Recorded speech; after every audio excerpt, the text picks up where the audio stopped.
ತಮ್ಮ ಆಟೋಗಳಿಗೆ ಜಾಹೀರಾತು ಪೋಸ್ಟರ್ಗಳನ್ನು ಅಂಟಿಸುವಂತಹ ಆಟೋ ಚಾಲಕರೇ ಎಚ್ಚರ. 100-500 ರೂಪಾಯಿ ಆಸೆಗೆ ಫಿಲ್ಮ್ ಪೋಸ್ಟರ್ಗಳನ್ನು ಅಂಟಿಸಿದ್ರೆ ಹುಷಾರ್. ಒಂದಲ್ಲ ಎರಡಲ್ಲ ಬರೋಬ್ಬರಿ 5,000 ರೂಪಾಯಿ ಫೈನ್ ಹಾಕ್ತಾ ಇದೆ ಆರ್ಟಿಒ. ಪೋಸ್ಟರ್ ಅಂಟಿಸಿದಂತಹ ಸಾವಿರಾರು ಆಟೋ ಚಾಲಕರಿಗೆ ಆರ್ಟಿಒ 5,000 ರೂಪಾಯಿಯ ದಂಡದ ಬಿಸಿಯನ್ನು ಮುಟ್ಟಿಸಿದೆ. ಪರ್ಮಿಟ್, ಎಫ್ಸಿ, ಇನ್ಶೂರೆನ್ಸ್ ಎಲ್ಲ ಸರಿ ಇದ್ರೂ ಕೂಡ ಈ ರೀತಿ ಪೋಸ್ಟರ್ನ ಹಾಕಿದ್ದಾರೆ ಅನ್ನುವಂತಹ ಕಾರಣಕ್ಕಾಗಿ ಫೈನ್ ಹಾಕಲಾಗ್ತಾ ಇದೆ. ಪೋಸ್ಟರ್ ಅಂಟಿಸಿ ಹಣ ಕಳ್ಕೊಂಡಂತಹ ಚಾಲಕರು ಸದ್ಯ ಪರದಾಡ್ತಿದ್ದಾರೆ.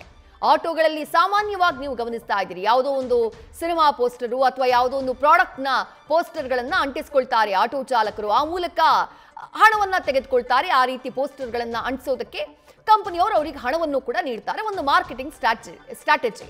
ಆದ್ರೆ ಈ ರೀತಿ ಆಟೋಗಳ ಮೇಲೆ ಪೋಸ್ಟರ್ಗಳನ್ನ ಹಾಕೋದು, ಅದು ಸಿನಿಮಾದೇ ಇರಬಹುದು ಅಥವಾ ಬೇರೆ ಯಾವುದೋ ಮಾರ್ಕೆಟಿಂಗ್ ಪೋಸ್ಟರ್ ಇರಬಹುದು, ಆ ರೀತಿ ಪೋಸ್ಟರ್ಗಳನ್ನ ಹಾಕ್ತಾ ಇರುವಂತಹ ಆಟೋ ಚಾಲಕರಿಗೆ ಆರ್ಟಿಒ ಬಿಸಿ ಮುಟ್ಟಿಸ್ತಾ ಇದೆ.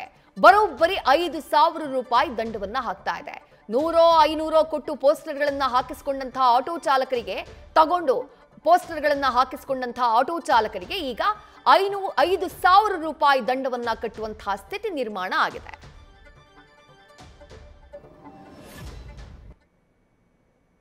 ಮತ್ತು ಇನ್ನೊಂದು ವಿಚಾರ ಬಂದ್ಬಿಟ್ಟು ತಮಗೆಲ್ಲ ಗೊತ್ತಿದೆ, ಆಟೋಗಳ ಮೇಲೆ ಅಡ್ವರ್ಟೈಸ್ಮೆಂಟ್ಗಳನ್ನ ಹಾಕಿದ್ದಾರೆ ಯಾವುದೋ ಅನ್ಆಥರೈಸ್ಡ್ ಕಂಪನಿಗಳು. ಅದಕ್ಕೆ DC ಪರ್ಮಿಷನ್ ತಗೋಬೇಕಾಗುತ್ತೆ.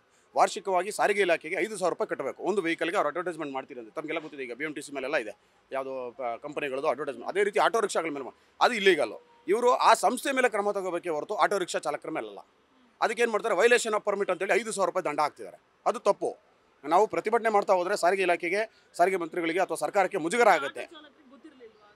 ಆಟೋ ಚಾಲಕರಿಗೆ ಅದ್ರ ಬಗ್ಗೆ ಅರಿವಿಲ್ಲ ಮೇಡಮ್, ದಯವಿಟ್ಟು ಅರ್ಥ ಮಾಡ್ಕೊಳ್ಳಿ. ಪಾಪ ಅವ್ರಿಗೆ ಗೊತ್ತಿಲ್ಲ. ನಾವು ಸಂಘ ಸಂಸ್ಥೆಗಳೆಲ್ಲರೂ ಎಜುಕೇಟ್ ಮಾಡಿದ್ದೀವಿ. ಆಮೇಲೆ ಇಲಾಖೆಯವರು ಕೂಡ ಹೇಳಿದ್ದಾರೆ, ಬಟ್ ಅದು ಎಲ್ಲೋ ಕಣ್ಣಿಗೆ ಕಾಣದಂಗೆ ಹೋಗ್ಬಿಡ್ತು. ಆ ವಿಡಿಯೋಗಳಿರ್ಬೋದು, ಆ ಹೇಳಿಕೆಗಳಿರ್ಬೋದು, ಆ ನೋಟಿಸ್ಗಳಿರ್ಬೋದು.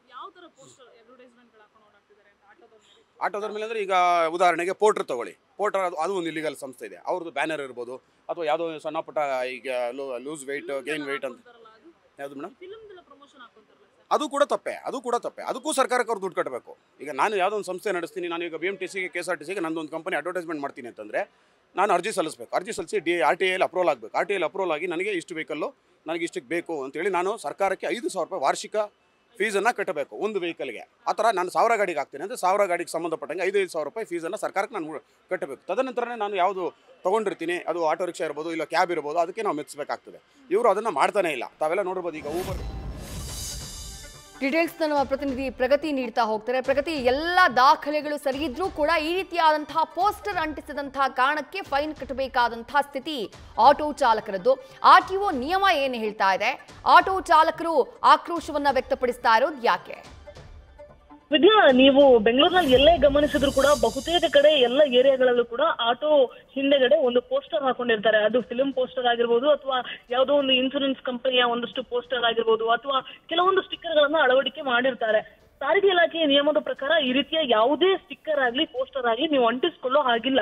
ನೀವೇನಾದ್ರೂ ಜಾಹೀರಾತನ್ನ ಮಾಡ್ತೀನಿ, ಪ್ರಮೋಟ್ ಮಾಡ್ತಾ ಇದೀನಿ ಅಂತ ಹೇಳಿದ್ರೆ ಸಾರಿಗೆ ಇಲಾಖೆಯ ನಿಯಮದ ಪ್ರಕಾರ ವಾರ್ಷಿಕವಾಗಿ ನೀವು RTOಗೆ 5,000 ರೂಪಾಯಿ ದುಡ್ಡನ್ನ ಕಟ್ಟಬೇಕು. 5,000 ರೂಪಾಯಿ ಕಟ್ಟಿ ಅನುಮತಿಯನ್ನ ಪಡ್ಕೊಂಡು ಆಮೇಲೆ ನೀವು ಯಾವುದೇ ರೀತಿಯಾದ ಜಾಹೀರಾತನ್ನ ಅಳವಡಿಕೆ ಮಾಡ್ಕೊಳ್ಳೋದಕ್ಕೆ, ಡಿಸ್ಪ್ಲೇ ಮಾಡೋದಕ್ಕೆ ಒಂದು ಅವಕಾಶ ಇದೆ. ಆದ್ರೆ ಈ ನಿಯಮದ ಬಗ್ಗೆ ಇಲ್ಲಿ ಆಟೋ ಚಾಲಕರಿಗೆ ಗೊತ್ತಿಲ್ಲ. ಕಳೆದ ಕೆಲ ದಿನಗಳ ಹಿಂದೆ ನಿಮಗೆ ಗೊತ್ತಿರೋ ಹಾಗೆ ಬೈಕ್ ಟ್ಯಾಕ್ಸಿ ಬ್ಯಾನ್ ಆಗಿತ್ತು. ಆ ಸಂದರ್ಭದಲ್ಲಿ ಸಾರಿಗೆ ಸಚಿವರು ಒಂದು ಆದೇಶವನ್ನ ಮಾಡಿದ್ರು. ಬೆಂಗಳೂರಿನಲ್ಲಿ ಎಲ್ಲೆಲ್ಲಿ ಮೀಟರ್ ಹಾಕದೆ ಗಾಡಿ ಓಡಿಸ್ತಾ ಇದ್ದಾರೆ, ಜೊತೆಗೆ ಎಲ್ಲೆಲ್ಲಿ FC ಇಲ್ಲದೆ ಗಾಡಿ ಓಡಿಸ್ತಾ ಇದ್ದಾರೆ, ದುಡ್ಡು ಜಾಸ್ತಿ ಯಾರು ತಗೊಳ್ತಾ ಇದ್ದಾರೆ ಅಂತವರ ಮೇಲೆ ಒಂದು ಡ್ರೈವ್ ತರ ಮಾಡಿ ಅಂತವರನ್ನ ಹಿಡೀರಿ ಅನ್ನುವಂತಹ ಒಂದು ಸೂಚನೆಯನ್ನ ಕೊಡ್ತಾರೆ. ಅದಾದ ಬೆನ್ನಲ್ಲೇ RTO ಅಧಿಕಾರಿಗಳು ಕೂಡ ಕಾರ್ಯಪ್ರವೃತ್ತರಾಗ್ತಾರೆ. ಸೊ ಹಾಗಾಗಿ ನಗರದಲ್ಲಿರುವಂತಹ ಬೆಂಗಳೂರಿನ ಅನೇಕ ಆಟೋಗಳನ್ನ ಹಿಡಿಯುವಂತಹ ಸಂದರ್ಭದಲ್ಲಿ ಅವರ ಹತ್ರ FC ಇರುತ್ತೆ, ಜೊತೆಗೆ ಪರ್ಮಿಷನ್ ಇರುತ್ತೆ, ಇನ್ಶೂರೆನ್ಸ್ ಕಟ್ಟಿರ್ತಾರೆ, ಎಮಿಷನ್ ಟೆಸ್ಟ್ ಆಗಿರುತ್ತೆ, ಎಲ್ಲ ಆಗಿದ್ರು ಕೂಡ ಈ ಒಂದು ಜಾಹೀರಾತನ್ನ ಅಳವಡಿಕೆ ಮಾಡೋದಕ್ಕೋಸ್ಕರ ಅವರು 5,000 ರೂಪಾಯಿ ದಂಡ ಕಟ್ಟುವಂತಹ ಪರಿಸ್ಥಿತಿ ಎದುರಾಗಿದೆ. ಸೊ ಬಹುತೇಕರಿಗೆ ಇದ್ರ ಬಗ್ಗೆ ಅರಿವೇ ಇಲ್ಲ. ಸೊ ಹಾಗಾಗಿ ಈ ರೀತಿಯಾದಂತಹ ಸಮಸ್ಯೆ ಆಗ್ತಾ ಇರೋದು.